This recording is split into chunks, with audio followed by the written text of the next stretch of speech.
তো দেখো বন্ধুরা, আজকে কি রান্না হচ্ছে। আজকে রান্না হচ্ছে চিকেন। চিকেনে আলু দিয়ে চিকেনের কষা করব।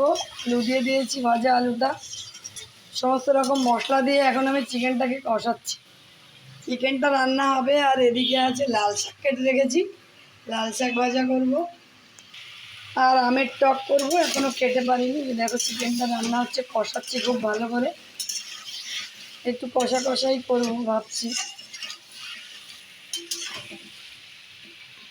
তেল কিন্তু আমি একদমই কম দিয়েছি, বেশি তেল দিয়ে রান্না করছি না, যেহেতু প্রচণ্ড গরম। বেশি তেল দিয়ে রান্না করলে না শরীর খারাপ হয় খেলে।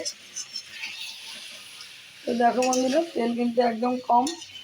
কলায় যে তেল জমে আছে সেটা কিন্তু নয়। আবার অনেক বেশি লঙ্কা গুঁড়োও দিয়ে নিই, যে টুকটুকে লাল হবে তাও না।